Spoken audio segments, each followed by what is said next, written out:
干杯！别再喝了，干杯快变干杯了。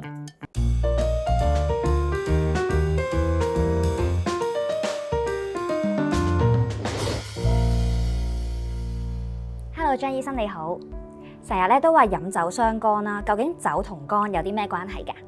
因为酒精啊，在我们肝脏里面会代谢成为一个有毒的东西，叫乙醛。那这是需要肝脏大量去解毒的，所以你长期喝酒的话，轻微的状况我们只会损失一些少量的肝细胞。可是假如严重的情况啊，这个大量饮酒会让肝里面产生很多有毒的活性氧物质。假如这个东西没办法代谢，就会让肝脏里面堆积大量的脂肪。久而久之就变成脂肪肝啦。那严重的时候呢，有可能会造成不可逆转的大量的肝细胞损伤，例如我们有可能会演变成酒精型肝硬化，那甚至最后一步会变成肝癌哦。原來後果係咁嚴重嘅，咁但係咧交際應酬咧，我哋少不免都會飲多兩杯啦。我哋又可以點樣揀酒啊？其實酒精的熱量的濃度啊，它們是有正相關，所以酒精濃度越高，其實它的熱量就越高。所以說，假如你選用一些高熱量的酒啊，久而久之啊，會在身體裡面堆積成這個脂肪，那就會變成脂肪肝。所以，假如你真的想要多喝2杯啦，那我會建議就是我們要選一些熱量低的酒。那我們根據台灣的家庭醫學會啊的資料顯示啊，排名前3名熱量最高的酒，第1名就是威士忌它的酒精濃度有41%哦。那平均每100cc 的威士忌啊，熱量就有229大卡。這麼多的熱量啊，在身體裡面就會形成脂肪，然後久而久之會堆在我們的皮下跟肝臟。熱量最高的第2名是所謂的燒酒。燒酒的濃度大概有22%，那100cc 的燒酒啊，熱量就有高達150大卡。第3名的話呢是美酒，美酒的濃度有12%，那每100cc 的美酒啊，有147大卡的熱量。所以啊，要選用酒精或飲酒的時候，一定要避開這種前3名的酒。還有要注意的是下酒菜下酒菜的話，其實也是一個熱量的來源。那假如啊，我們喝酒的時候要搭配下酒菜的話，也要注意這個熱量，因為下酒菜讓我們吃了以後，不但熱量會爆表，而且鈉的含量可能會太高哦。單飲一款酒咧都已經咁傷心啦，咁如果溝酒飲嘅話，又會點呢？其實我們單一喝一種酒或者混酒喝啊，對身體都是不好的啦。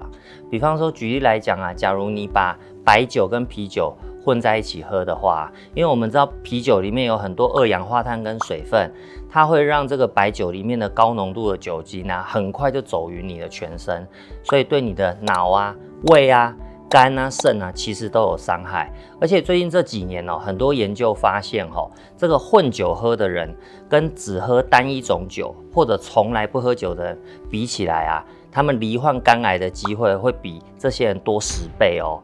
所以其實不管是單一喝酒或混酒喝，都要非常注意。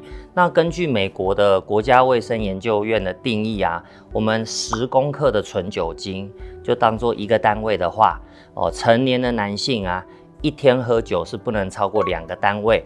那假如是成年女性或者65歲以上的長輩的話，一天喝酒是不能超過1個單位。所以我舉一個例子給你聽，比方說我們喝酒精濃度4%的啤酒，這個成年女性一天不可以喝超過1罐。那成年男性呢，一天呢不能喝超過2罐哦。坊間咧有啲人就話酒精咧係一個液體嘅麵包啦，飲1罐嘅啤酒咧就已經等於半碗嘅飯嘅熱量喎。咁究竟我哋點樣飲酒先可以冇咁肥呢？其實第一招就跟我們剛剛前面講的一樣，要選用一些這種低熱量的酒。那除了酒以外啊，還有一個東西要注意的是調酒。因為調酒它除了酒精本身的熱量以外啊，還有一個東西是糖漿。糖漿的話跟酒精一樣會在肝臟裡面直接代謝成脂肪肝，所以我們這個喝酒的部分，除了一般的酒以外，調酒是特別要注意。第2點呢，我建議大家就是說，在配下酒菜的時候，要多選一些有瘦蛋白跟纖維的。我建議你可以選，比方說是瘦雞肉啦，或者毛豆，這些都很適合。那平常的話，其實除了這些以外，其實我覺得要維護肝臟的健康啊，其實日常生活保養是很重要。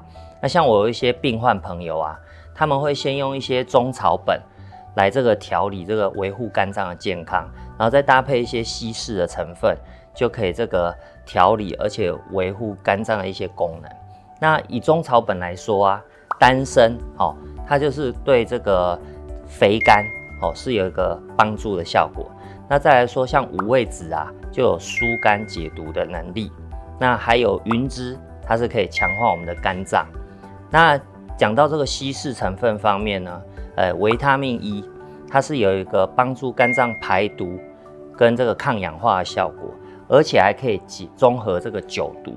那另外的话，像肝脏磷脂的话，它是可以提供我们肝脏所需要的元素，就可以让我们有高效護肝嘅效果哦。今日好多謝張醫生上嚟接受訪問。如果中意呢條片嘅話，記得 CLSS 我哋健康專家。我哋下次見啦，拜拜。拜拜。